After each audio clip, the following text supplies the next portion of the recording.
After having worked with old samplers for over 40 years now, I've collected a large amount of floppy disks and zip disks and quick disks and all kinds of formats for these old samplers.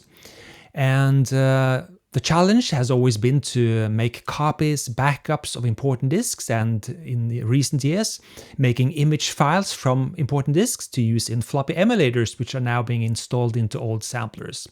And to read old floppies from Korg archives and whatever, I've used a program called Omniflop, which I have installed on an old PC, which has the ability to read all kinds of old floppy formats and convert them into image files.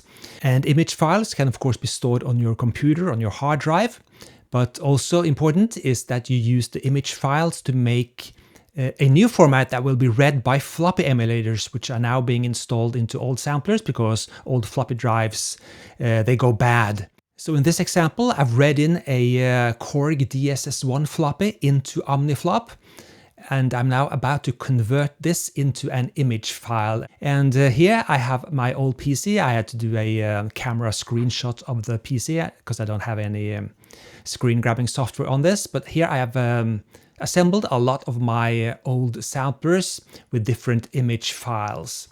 And these are no good unless I convert them over to a .hfe format that can be read by my floppy emulators. So now I'll have to import that image file I just made in Omniflop into a program that can convert it into a .hfe file that can be read by my DSS1 and its floppy emulator.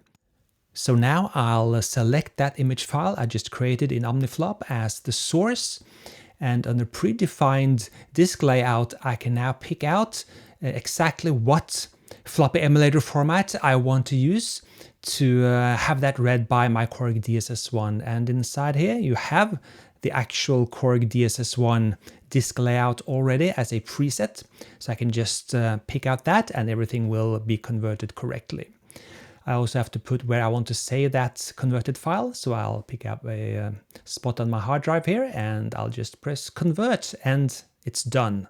And this is the file I'll put on the USB memory stick, which will be read by the floppy emulator inside the Korg DSS1. This has the extension .hfe, which is the right format. And here it is inside my DSS1. I'll just scroll over to it, and this will now be read into the memory of the Korg DSS1, and now I can play it.